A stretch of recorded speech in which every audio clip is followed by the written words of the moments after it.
All right, everyone. Welcome to One-on-One with Steini, an event with Dean Steini Brown for alumni, donors, and friends of the Dalla School of Public Health. Today's discussion is about COVID-19 pandemic and our response here in Ontario. Thanks, everyone, for joining us. As an alumnus of the school, I'm really excited to be able to moderate this panel and this conversation today. In fact, 20 years ago today, it's likely I was brushing up on my undergrad statistics course in preparation for starting my MHSC in the fall. It's pretty hard to believe that much time has passed. In fact, Steini and I were chatting, I think I was in the first class he taught at U of T as well. And while I'm not specifically working in healthcare right now, I really believe that my time at the school prepared me for broader leadership, increased my ability to think critically, to solve problems, to see the world from many perspectives, and to understand politics and issues surrounding politics. COVID-19 response requires all of these elements, so today's conversation should be of great interest to our community. A couple of housekeeping items before we begin. Our program today will include some questions that I have for Steini Brown, the Dean of the Dalla School of Public Health, and then we're going to be able to take thoughtful and respectful questions from the audience. Attendees may ask their questions via Zoom Q&A, and we're going to select a few. I am pretty sure we're not going to be able to handle all of the questions, so some of the key themes and questions Steini will respond to after the webinar. This event is going to be recorded and posted on the Dalla School of Public Health YouTube page following the event with closed captions. And for best view, please set gallery view.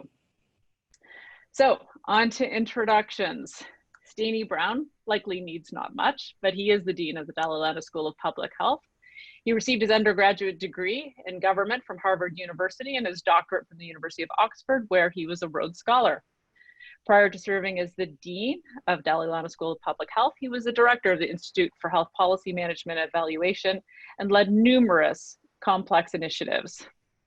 Over the past several months, we've been able to witness Steini's outstanding leadership response in the COVID-19 pandemic. He's worked collaboratively with the Premier and Cabinet on resilience and recovery measures and efforts. Steini, along with many faculty from the Dalla School of Public Health, have played a critical role in the response and are deeply involved with Ontario's strategy. And with that intro, maybe we'll just dive right into the questions. You ready? Yep, I'm ready. Thanks, Andrea. Okay. With respect to the pandemic, what are some of the areas that faculty members and students have contributed to in support of general information, the advice to government, as I talked about, research, maybe other things? Well, just before I get into that, because I think I'm probably going to talk for a little while, given all the things that the school and its faculty and its staff and its students are doing. Before I get into that, I just want to say thanks to everyone who's been able to take a bit of time out of a very, very, very busy and challenging kind of month, I'm sure, for a lot of folks, given the way the pandemic and a variety of the other things in our health system are happening right now. So what's been the role of the school in this? The school's had a lot of different places where I think it's had a fundamentally important role in shaping what's happening in Ontario, or shaping what's happening in Canada, or even shaping what's happening more broadly. One of the first things that the school did, and this actually happened well before COVID touched down on our shores or touched down in Ontario in any significant way. Faculty of ours were doing work modeling the spread of the disease in China, understanding the spread of the disease out of China into places like Iran and other countries in the Middle East, and really working collaboratively with scholars in other countries, trying to figure out how this disease spread. It's hard to overemphasize that although we know lots about how diseases spread, we know lots about infectious diseases, this is a novel disease. This is something that we don't understand a lot about, and I'll come back to this theme regularly. The need to get capacity to do really thoughtful, helpful, both, I think, rigorous, but also very practical analysis to understand this disease has been critical throughout every stage of it. And so the earliest work understanding the spread has actually turned into a request for a formal partnership between the school and the South Korean Statistical Agency, which is kind of interesting given that they're one of the countries that's now noted as doing pretty well in its response to the COVID pandemic. But it goes beyond that sort of early work led by some of our faculty. You can go to something like How's My Flattening? That's probably right now the single best site to give you information on the pandemic. It's a collaboration between Trillium Health partners, between private sector partners. Schools part of this collaboration. There's multiple partners in this. And that's largely driven by our students and our faculty. A lot of folks just working to try to collaborate to get more information out, really try to buttress for any of the gaps in understanding that we have or gaps in capacity that we have. But you can even go to the Alberta Health website and see work by our students on that website. So our students are, just like our faculty, intimately involved in the response, not only here, but across a number of different places in Canada. The school, as a school, has also had, I think, a really privileged and, I think, effective role in helping kind of pull together some of the evidence that we need to fight the pandemic. The school is home right now to 2 tables that were set up in response to requests from the agencies and from government. The first is the modeling consensus table. And you might have seen some of the work from that table actually presented on TV in the beginning when government wanted to talk to people about why they were doing the lockdown, why they were instituting public health measures. This is a table that includes a number of people from the school, a number of people from the university, but actually extends to scholars working at several Ontario universities, all of whom are working either as epidemiologists or as mathematicians to understand the spread of the disease. And that work's been really important because not only does it bring together a whole bunch of smart people doing a lot of very important work trying to understand the spread of the disease, it actually brings forward a bit of a consensus view from that table as well, which I think gives greater confidence to government as it tries to think about how to navigate this pandemic. The second one is the evidence synthesis table, which follows the same model. There's scholars from the school at that table. But there's actually superb scholars from McMaster, from Ottawa, from agencies like Ontario Health or the Canadian Agency for Drugs and Technologies in Health, even from the Ontario Medical Association and the Ontario Hospital Association. And this is a table that brings together all the people who are working in evidence synthesis to try to respond as quickly as possible to questions that come up as folks are trying to navigate, how do you deal with a disease that you don't understand too much about? The questions can range from what's the right testing strategy, a constant theme in our discussions in this province, through to can we let choirs resume, and what would be the role of choirs in the transmission of the disease. The school will also become the home very shortly in collaboration with Public Health Ontario to the overall science advisory table for government. And again, it's really the school's ability to act as a leader at a provincial level that kind of allows it to play this role. And so you'll see lots of people from the school and from the University of Toronto, but you'll also see exceptional people from across the province at that. And so if you kind of look at this, the fundamental role of the school has been to really boost up the capacity of our entire health system to make more and more evidence-informed decisions. I won't say that it's always effective in this. I won't say that decisions are always even informed by evidence, but I think it's been a critical role there. The other place where the school's had a really, really important role is in trying to take a broader public health perspective. When a pandemic like this arrives, you, as one of these sort of very thoughtful papers has described, you kind of drop the hammer with the public health measures. But there's real consequences to that, and I expect we'll talk about that later on. But you can see faculty from the school really trying to both lead a discussion and provide evidence to support that discussion about what the longer term implications of this are. There's been editorials in the British Medical Journal, there's been editorials in the Toronto Star, and a number of different places as folks say, look, it's not just about fighting the pandemic, it's about dealing with all the things that drive whether or not someone stays healthy, whether or not they get sick, whether or not they recover their health. And I think that's been a critical role for the school again in trying to shape that larger discussion here. Yeah, thanks. I mean, it is really fascinating that the school can have such an outsized role in terms of that consensus building, that, sort of wayfinding, being able to predict things that are going to happen and using evidence, as we've seen in other jurisdictions, which has led to some trouble. But you did mention also this sort of complex interplay between health, economic, social kind of factors. And so maybe we can turn to an issue I know you and I've spoken a great deal about, which is this disproportionate impact that COVID has had on groups that face poverty, with food and income insecurity who don't have space for distancing. And can you talk a little bit about, what are you seeing and what are some of the equity informed responses that you and the faculty feel strongly about and are recommending? Yeah. So, I think it's really unfortunate, but the way a disease like COVID-19 impacts our population is entirely anticipatable. There was a brief moment where it looked like COVID was largely a travel-related disease, and work done by one of our faculty members showed pretty clearly that in the first 2 weeks of the pandemic, the first early stages of the pandemic, it was more heavily clustered in higher income neighborhoods. It was more heavily clustered in communities that were not racialized. And that's really a reflection of the fact that people were able to travel in those communities more. They were bringing the disease back from any number of different jurisdictions that they'd been visiting. And if you ever want to time a pandemic in the wrong way, time it around a March break or something else like that. So there was lots of returning people who brought disease with them.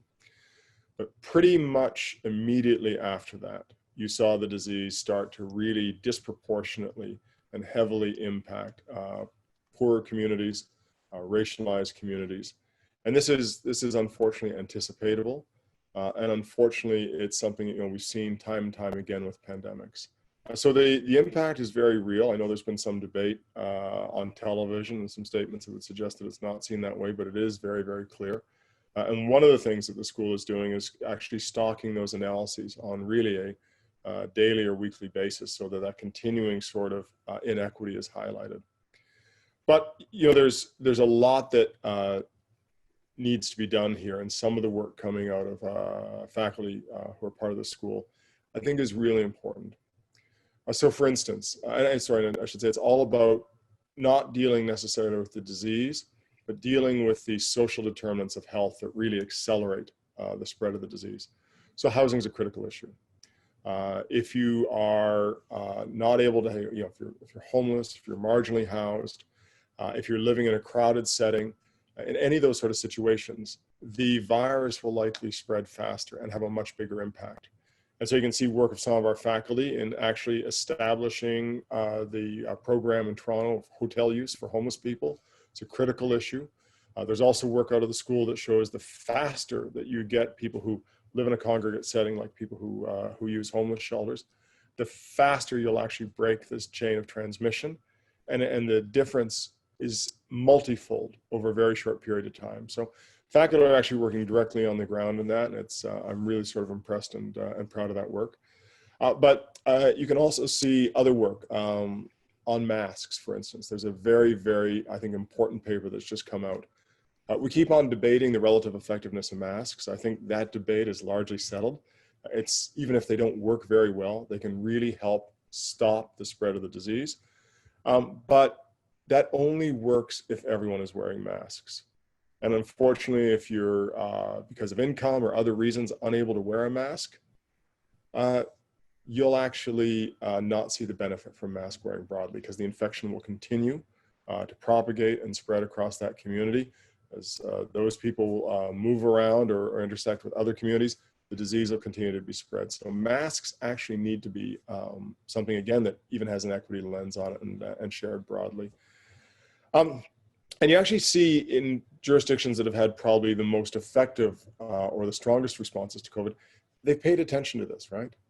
They actually make sure that if you have to isolate, you will have food. It's almost impossible to look at someone who is working at or below the poverty line, or who doesn't have a strong social network, or who lives in a food desert, and say, by the way, you're a potential case, you need to self-isolate for 14 days. And so the jurisdictions that have really done this well have paid attention to it. One of my faculty was just noting to me that one of the provinces in Canada is now actually sending masks to everyone to try to get around that problem, that actually affording masks on top of everything else is a real challenge in some settings.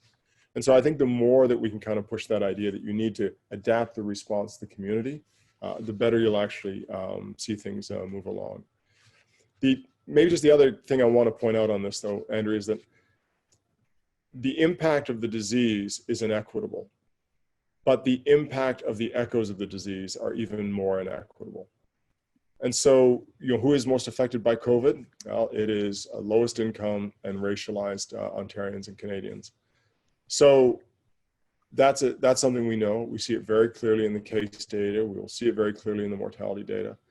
But all the long-term consequences as well will impact those communities the most, right? They are the ones that will feel the impact of interruptions in employment, of reductions in income, of isolation, or self-isolation, sheltering home, the most significantly, of interruptions in schooling.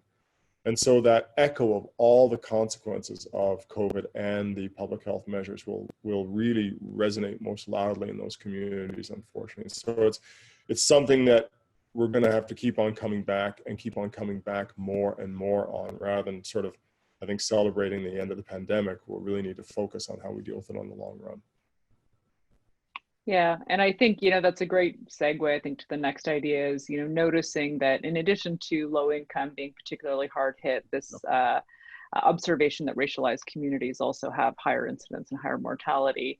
And not just in the health outcomes, but as you mentioned, in economic outcomes, and what are the outcomes for their children who aren't attending school, and so on and so on. The need for collecting race-based data has featured prominently in this pandemic, and I think certainly has been amplified with the recent focus on anti-Black racism. What can you tell us about how the school is looking to address that, and what are the benefits and drawbacks to consider when collecting race-based data? I mean, a lot of people say, well, I can't believe we're not collecting it. And so what's the history there? Yeah.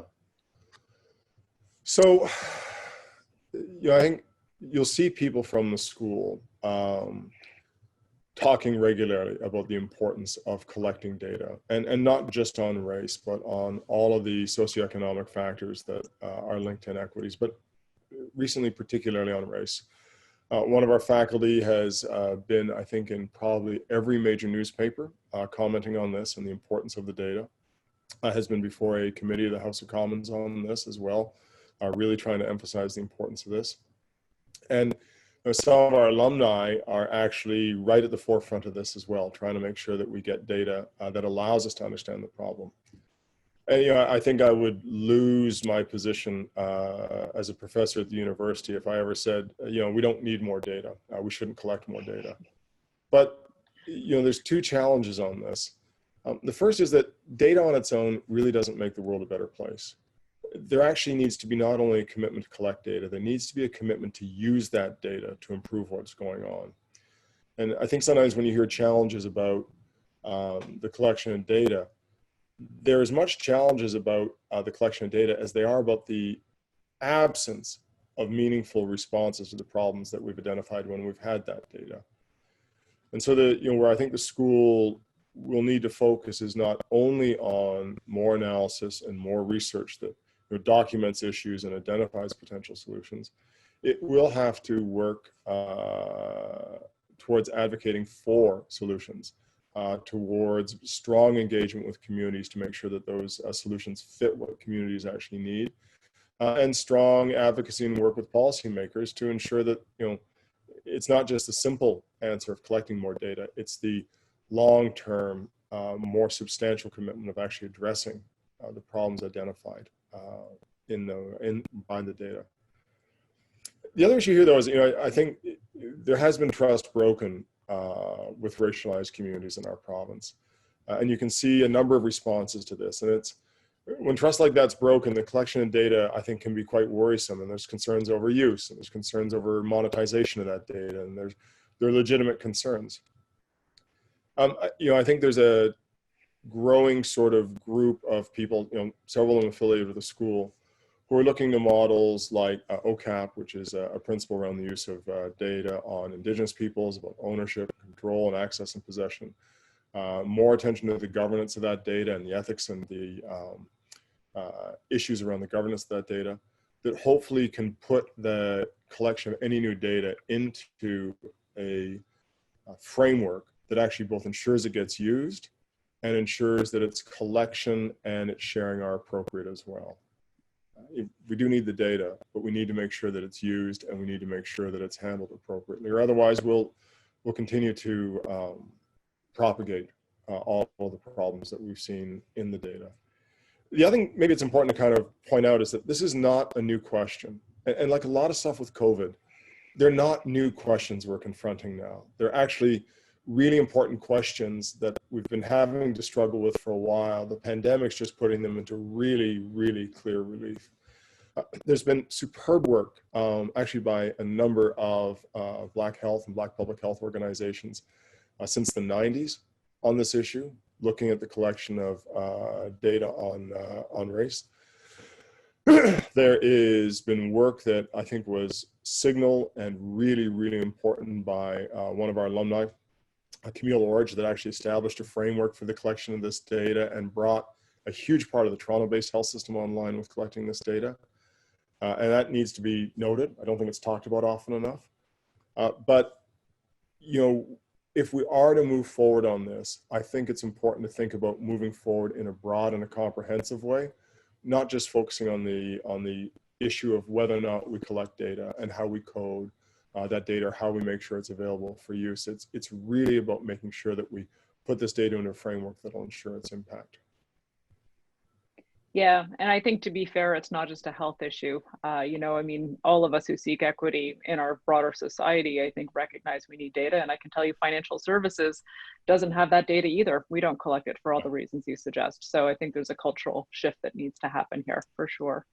I agree. If we look at, you know, moving to sort of stage 3 potentially in Ontario, or not you and I, but others in Ontario are moving to stage 3. There's been a lot of talk about balancing health with the reopening of the economy, and what are the trade-offs of that? Can you tell us a little bit more about your thoughts on that? Sure. So this is, you know, this is sort of a classic example of having to move quickly, but not necessarily always thinking about all the consequences.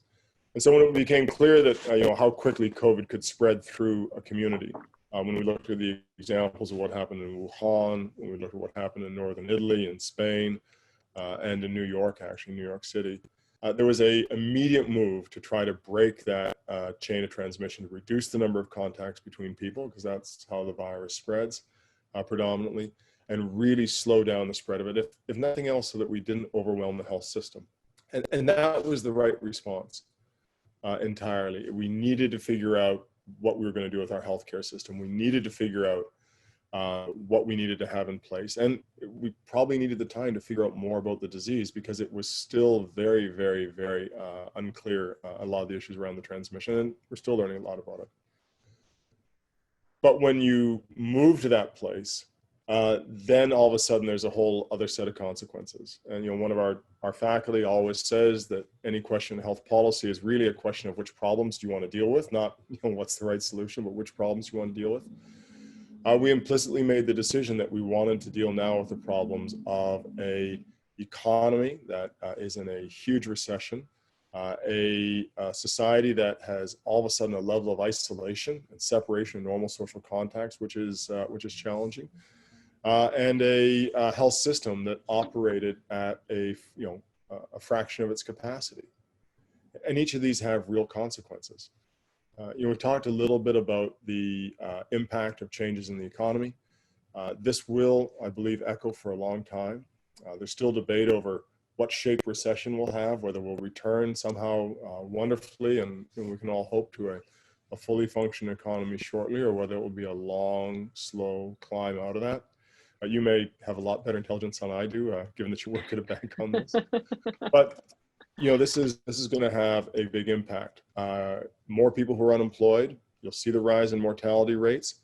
You will see the rise in the high users of healthcare. Several of our faculty have a very nice analysis on this now. Another one of our faculty talks regularly about all the waves of the impacts on this, with the isolation, increases in violence and addiction. One of our faculty is actually working about how you deal with overdose and safe injection in a context of physical distancing. And so there's going to be all of these impacts that will come out. I think the best thing that Ontario could try to do is to reopen as quickly as it can in a way that is as safe as it can and in a way that is sustainable as can be. And so, I think we all watched very carefully as the state, a number of the US states went fully open and returned as quickly as they can to normal operations. But they're now starting to shut down again. And although I don't have evidence on this, my sense is that the problems that we've created for ourselves through the lockdown are bad enough. Shutting down again would only magnify them even further and create all sorts of problems around compliance, around encouraging people to follow the public health measures like physical distancing and limits on large gatherings, wearing of masks, proper hand hygiene. So we want to be able to open, get people back to work, get people back into society, but we also want to do it in a way that things stay open, and so that we're not constantly kind of moving in and out of these measures. I think the really, really, really challenging question that I'm not sure I have the right answer to, but is what do you do about schools? And there's, a lot of issues around that. There's issues about how this disease spreads in children that we're learning more and more about. There's issues about how we make sure that kids continue to learn, continue to engage in different activities that are critical to their development. And there's also fundamentally the issue of how we make sure that parents can go back to work as well, which has a huge, again, equity overlay on it that we see in virtually every professional group, particularly, even in academics, where during the pandemic, people who are the primary caregiver have become much less productive. People who are not the primary caregiver have actually become much more productive, at least from a research standpoint. And so, these issues about how you reopen as quickly and as sustainably as you can, and how you do it to both, get the economy back going, but deal with some equity issues is critical. The only thing I'd say is, you'll see some of our faculty who are actually public health system leaders as well. I think a really critical step forward was to look at this on a regional rather than a provincial basis. If we've got communities that have almost no cases, if we've got communities that have a really good control over the pandemic and where we can kind of limit spread a bit, we need to kind of move back quicker than in communities, as you said, where we're going to have to wait for a while because of density or other issues. But the regional, finer, nuanced approaches, I think, are a really good way forward here. Yes, and of course, hindsight's always 20/20. So you'll be able to say more about that in 2 months about whether that was a good idea. But yeah. It's easy when we look at what's happening south of the border to be smug as Canadians on a number of issues, but certainly on COVID. But if we do sort of look at areas in the past that we could do over, what could we have done better, whether it be locally, provincially, or even, talking about our border partners? And, if we had to sort of have that hindsight, what would we do? Sure. And, I always worry if we kind of compliment ourselves too much on how well we've done compared to one country or the other, because even within some of the most challenging responses around the world, there's been innovation and some really superb work by both frontline people, but also the kind of behind the scenes public health folks who really help shift a lot of this and guide a lot of this. The first thing that we should have done better started a long time before the pandemic arrived. It's a fundamental challenge in public health that the better it works, the less you notice it. You think that this is actually not our first pandemic in this century. We've actually lived through 3 others that, were significant threats to us, maybe 4 others, depending on how you look at it, or 5 others. A lot of them have actually been managed reasonably effectively. And in that situation where you don't see the pandemic, we tend to reduce public health capacity. And that's not a function of any one government. I think it's true to virtually every government that I've ever worked with, where over time, as things get kind of better, you tend to focus on the urgent problems. So you've got patients lining up in hospital hallways, if you've got critical issues about physicians and nurses leaving the country, if you've got real problematic issues around access to primary care or the quality of primary care, you tend to shift your resources towards that because public health seems to be working along okay. It can probably do with less. And so I start off this talk emphasizing the importance of capacity in public health and health systems and in the types of leaders that we need in our system. We had started this process a number of years ago of reducing our capacity in public health. And so I think that's the first thing we could have done better. It's a really hard thing to do, and I acknowledge that, but we need to make sure that we've got that capacity constantly. And the jurisdictions that maintained it have done the best. I think the second thing we could have done better is the moment that we understood a little bit about this disease, work harder on what's happening in congregate settings. We know that diseases spread very quickly through homeless shelters. We know they spread very quickly through places where our elderly live. Probably we could have done that faster. The types of work that went in that I think helped at the end of the day, actually in Florida, they did pretty well with this to begin with. And so, we never want to be smug or ignoring what's happening in other jurisdictions. I think, finally, just to sort of, one out of many things that we might have done better, I think we could have anticipated the issues around vulnerable communities earlier and better. It's this constant sort of dance where you worry about how much you're doing, you worry about how much you're focusing on it because you don't want to create fatigue, you don't want to create reactions, as you've seen in a number of countries around the world, against the types of public health measures and the broader determinants of health measures you need to implement.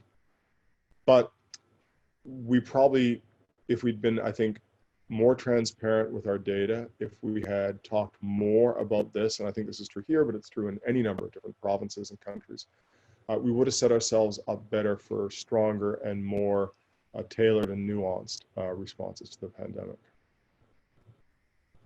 And this is where I think the school actually can do an awful lot, because we actually can create a platform. In fact, the universities of this country may be the only place where you can create the platform to constantly call attention to the issues.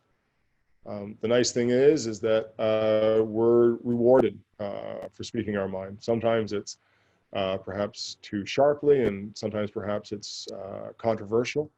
But the more that we can continue to put evidence and data and I think helpful discussion and dialogue in front of people, the more we'll keep attention on all of these issues I've raised, and the better we'll be able to respond when these things arise, and the faster we'll be able to recover from them when we're in the middle of it. Great. Well, it's been a great and insightful conversation so far, Steini, and we're ready to open it up now to the audience questions. And I think folks know how to use the Q&A in order to make that happen. Interesting when you talk about that tension, because the first question actually that came up is precisely, is there a tension between advising the government and being able to critique the response? And I think you've commented on that, but is there anything else you'd like to add? Yeah, and so, I think it's a really, in some ways, it's an easy question to answer, but I think it's a really profound question. Anytime you accept resources, anytime that you engage in a relationship, you can build a bit of a bias. And so there is that tension that you have to watch all the time. This is actually one of the biggest challenges for me personally as a dean, because I may have one faculty member who says, we really need to focus on in terms of COVID, we really need to focus on the strong implementation of the public health measures. We need to make sure the lockdown is there. We need to suppress the disease. And I'll have another faculty member who will say, we really need to be thinking about the long-term consequences here, and we need to be opening as quickly as we can. Well, my job is to make sure that debate and those voices get heard, not choose the right voice. And as long as universities focus on that issue of freedom and independence, this intellectual freedom and intellectual independence, as long as they protect people's ability to speak truth to power, which I think this has been surprising. It's been one of the things that I've had to do most often as a dean that surprised me, pandemic or not. Then I think we've got the ability to kind of maintain that. It means that I don't always get to speak my own mind on stuff because I don't want to drown out my faculty, and I don't want to make it seem like the school is taking a position on it. I do that very, very rarely. But I think it's maintaining that debate that actually helps resolve a bit of that tension.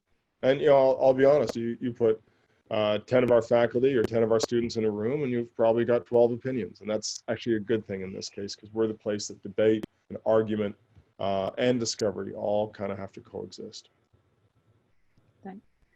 This is a little bit, I think, related to that, but you've got a lot of, I think we've had over 500 folks sign up for the seminar, and many are connected to government and are thought leaders and networked in their own right. And it said, how can we advocate for additional supports for marginalized communities if governments are reluctant? What's your advice on the best way to do that? So I think, you don't need the if in the question. Governments are always reluctant to spend money, and they're always reluctant, I think, to commit in ways that limits their freedom in the long run. So I think there's a couple, three things that we can do that are really important. And the first one is it goes back to the data. We don't track and report in a clear way to which people have to pay attention to the data on all the inequities in health.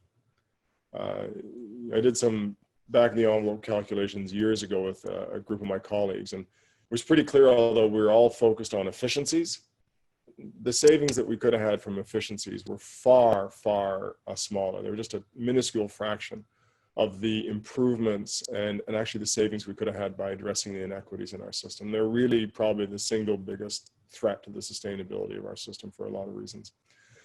But, we do have scorecards on a whole bunch of things. We don't have a scorecard on equity.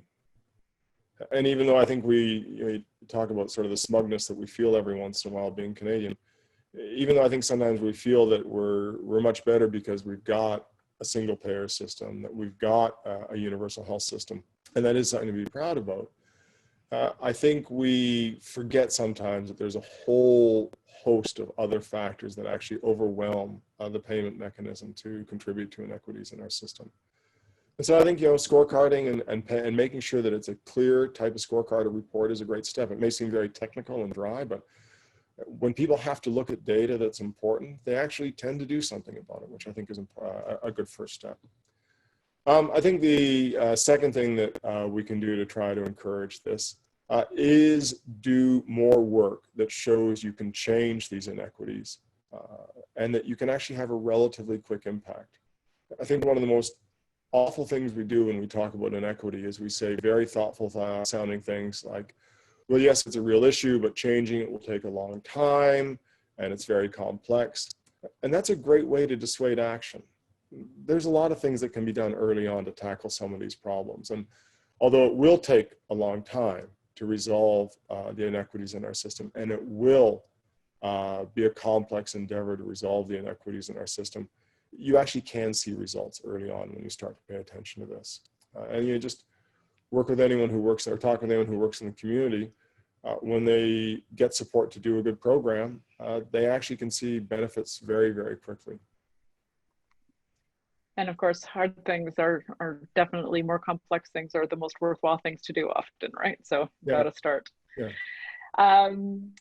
Lots of great questions coming up. How about this one? Cancer is a major cause of mortality, and with some screening and treatment suspended, longer wait times mean serious consequences. What's your advice on the path forward for other serious illnesses during a pandemic? Yeah, and so we've seen some early work in Ontario that quantifies that impact pretty clearly. We do have a highly rationed system. We shouldn't pretend that it's not highly rationed. And so there are wait lists, and when people start to back up on that wait list, whether it be for screening, whether it be for treatment, whether it be for follow-up, you start to see the health consequences. And we've seen, increased mortality around people waiting for heart disease treatment. We're seeing the same thing in cancer. And I worry that we'll see it even, and this is a very, very long tail here, but we'll see it even in places that are core to the public health mission, like vaccination. And I know there's work right now ongoing with some of our faculty based out of the Hospital for Sick Children about how we understand that impact of COVID, even on things like vaccination. We've made this wonderful transition to virtual care, but we don't have virtual vaccinations yet. And so it's really, I think, important to kind of look not only at the acute, but also the long-term care things. I think probably the initial lockdown and the way that it reduced hospital capacity was unavoidable. We didn't know what we were dealing with, and we knew that we didn't want to see a situation like we had seen with the surges in cases and the overwhelming of our healthcare system. And we wanted that because we knew that we needed capacity to care for people who would get infected. But we also knew it because of the impact that it had on the system and the people who worked in the system as well. And we've all seen the stories and the pictures of people working in northern Italy or in Spain or in New York City, and just the absolute, I think, almost undescribable or indescribable impact on them personally that's happened. But as we get a better idea of this, I think we can work as quickly as possible to make sure that we get back to care for the people who need it for all the other things that continue to happen, right? While COVID's going on, people are still getting cancer, people are developing heart disease, people do need follow-up, they need mental health care, they need care for any number of diseases, they need dialysis. And the faster we can get back to providing that care, the better. What I'd say is the thing that we really need to have to be able to do that is stronger and stronger disease surveillance and early warning systems. The challenge with a disease like COVID, even though we say, oh, it's, you get infected and then a week later you develop symptoms and then maybe a week later it's severe enough requiring care, that's a relatively short period of time to decant a hospital, to create that space in the ICU. And until we have, I think, greater testing volumes and we have stronger surveillance, and this is true of COVID, it's true generally in any infectious disease that we're looking at, it's hard to kind of get back to that full level of operations. And I understand why healthcare leaders would want to hold on resuming that as quickly as possible. Well, it's a great segue to another question here, and also related to some of your do-over comments. But what advice do you have for effective integration of public health, the health system, and communities, given what we've learned? Yeah. So I think it's interesting. We tend to look at our health system and our public health system as things that we need to keep apart. And I think that's a bit of a challenging perspective. We tend to look at it as something that, we need to protect public health over here because the health system will consume it. And I understand those arguments. But if what we want out of our health system, if what we want out of our social care system, if what we want out of our public health system, we really need to bring them together. And not to sound too businesslike about it, but they're all parts of the same value chain. And so we need to get away from thinking about the fact that we're buying care towards the idea that what we really want to invest in and spend on is buying health. And then the boundaries start to look a lot different. They start to be much more focused on health. They start to be much more focused on disease control. And I think you see a very, very different calculus emerging in a few systems that have tried to do this when they actually bring it together in the service of health rather than just some type of organizational restructuring. So I think that'd be the first thing I'd talk about. If I wanted to be provocative, I would say that I still think we don't have enough measurement in our system. We tend to focus on measuring and reporting things that are easy to measure and easy to report on, but they're not always what we really want to achieve. And so it is easy or easier to report on the use of healthcare, but what we really want to see is the impact of it. It's easy to report on access or volumes. It's much harder to report on quality or equity. And so the more that we tend to take those really big challenges of what we're measuring on, I think will also support a much different approach to management. And although you can come up with all the caveats and all the limits on it, you really only can manage what you can measure. And I think if you think about what we're measuring, you'll get an idea what our focus is for management in our system. And so till we get that sorted, I think it's going to be hard to bring public health and healthcare and social care together. In the spirit of that sort of broadening of how we define health, this question actually is a Q&A and also came in through Twitter. So because it came in two places, I'm going to ask it, which is, how can we exercise leadership to harmonize the social and environmental determinants of health? Yeah. So, I think you'd be able to make a really good argument that we're actually living through 3 pandemics right now. We have a pandemic, which is the COVID-19 pandemic. It is a pandemic that came very quickly. It surges very quickly. It's surprisingly kind of easy to describe as a pandemic of an infectious disease. We're living through a pandemic of racism as well. And although there's been I think, attention to it recently, that's not something new. And it's going to be something that's going to be with us for a while. And we're living through a pandemic of rising global temperatures, which again, all these things will impact certain communities, impact racialized, impact low-income communities worse and more severely. I think the right way to kind of harmonize this is to try to continue to show what the consequences are and match that demonstration of the consequences with solutions that actually work. Where I think sometimes we do ourselves a disservice is that all we do is we talk about what the problems are, and then we kind of look at people as if we've done enough and say, okay, now go fix it.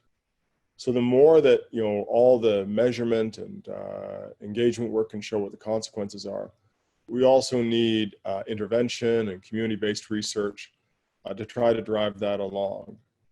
And there's places where it can line up. You know, there's faculty at the school who are working on what it means to have a sustainable healthcare system.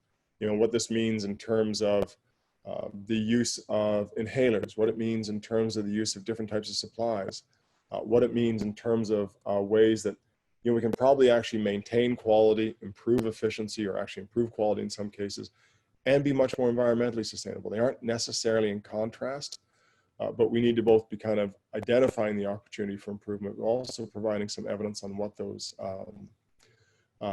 opportunities really mean in terms of actions. Yeah, thanks. I mean, it is really fascinating to, you know, we talked about the interplay of health, economic, and social factors, but we can add environmental in there as well, right? The reduction of GHG emissions has been great, but the economic impacts of that have hurt individuals and families greatly just because of the speed, right? So yeah.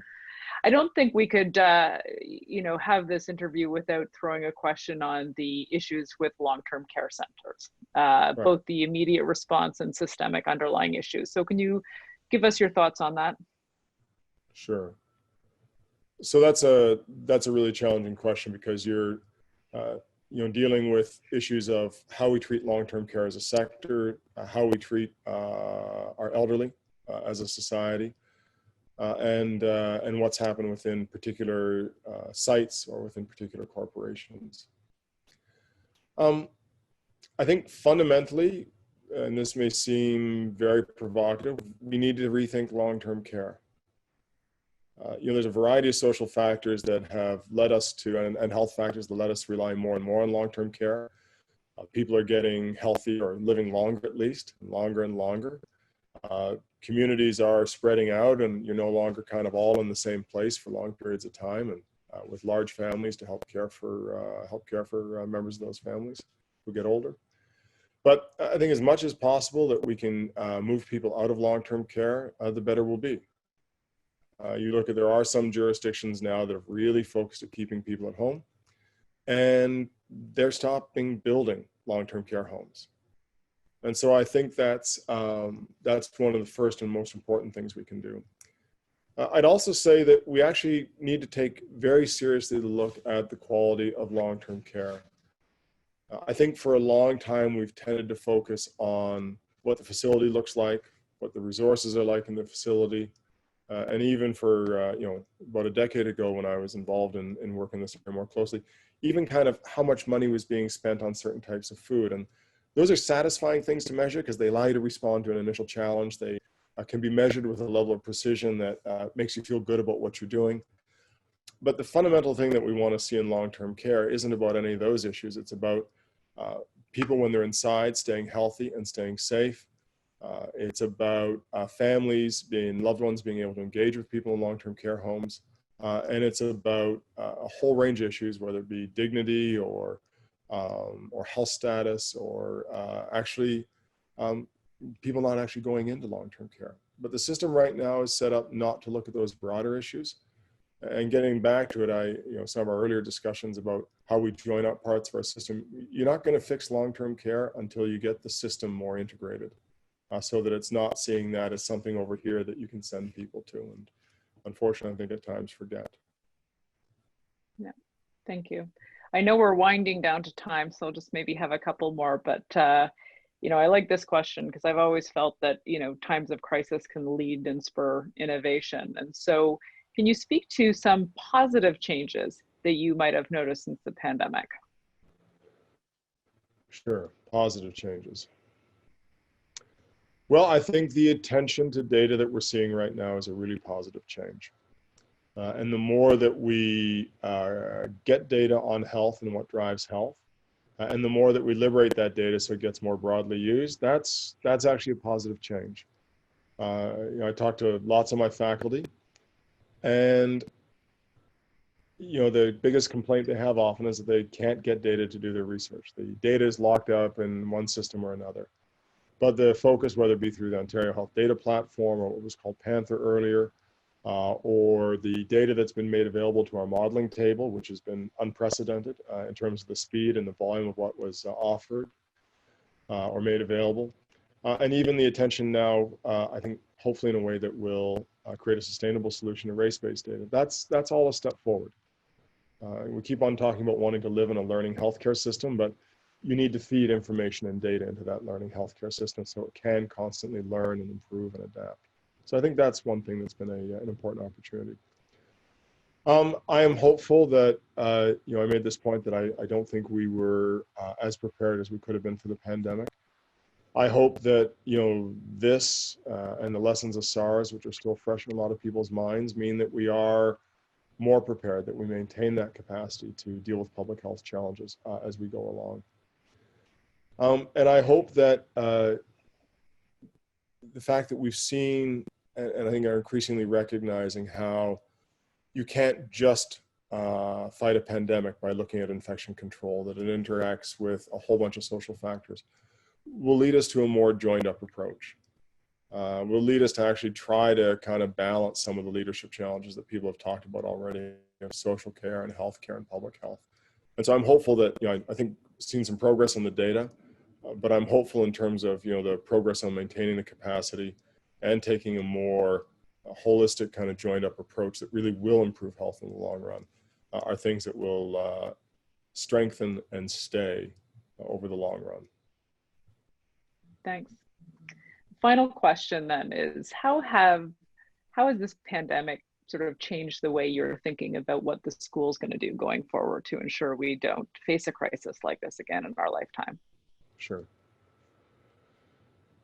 Well, I think fundamentally the school, where I think a lot of us are thinking is the school needs to be itself also ready, but not just ready to respond. It needs to be anticipating what's going on. We've got now a series of centers that we've been working on funding under kind of a broader Institute of Pandemics, where we can actually start to use all of the data to track what's going on and provide earlier warning. We know that a number of countries like France have shown that they had cases of COVID back in December. We didn't declare it as a notifiable disease until the end of January here. And I'm sure we had cases as well. We see, the countries that have responded the most effectively are the countries that were ready to go right from the start and actually knew how to kind of create that linkage between social services, infection control, healthcare, the whole range of it to be able to respond to it. You think about countries like Taiwan that have been very, very effective in what they've done. So I think, having that capacity ready and actually having that capacity watching and anticipating and providing information will be really important. I think the other thing is that we need to make sure that we're investing strongly in the fundamentals of public health and healthcare management. And so thinking as well about how we manage through something like this most effectively. People will probably, or some people may have forgotten that actually just before the pandemic hit, we were talking about consolidating all of our public health units. We were talking about budget cuts to our public health units. It's not just an issue of more money or different configurations. It's actually an issue of making sure that we have the strongest approach to managing these parts of our system. And that's something that we can actually contribute to as a school as well. We've got the diversity of people who can really help provide guidance on that. So when we come out of this, we come out of it in a way that really builds on the strengths of the system. And finally, we really need to think about recovery. As we all got into the public health measures, I don't think we were thinking anywhere nearly as much as we should have been about how we get out of it. And this is going to be a long recovery in a lot of ways, whether you're thinking about from a healthcare or other side. And so we really, really need to think about how we move into planning for the recovery before we even implement the measures. And so we've got a group of folks who's looking at that as well. And hopefully we'll be able to provide both the warning bells and the early signals, as well as the guidance when we're in the midst of it, that will help sort of ensure a better response. Thank you very much, Steini. I think I speak for all of the attendees here in appreciating your thoughtful and insightful responses to this issue. I think you probably have all of us who are willing to be champions of health equity and of evidence-based science and of the need for data and learning. And so for everyone who's been listening in today, I certainly encourage you to follow on LinkedIn or on Twitter, the Institute for Health Evaluation Management. Sorry, yeah, I graduated from that. I should know that better. Institute for Health Policy Management and Evaluation in the Dalla School of Public Health, and we'll continue to do good work. And so thank you for attending today. Thank you, Steini. It's been a pleasure. Thanks everyone for coming today. I really appreciate it.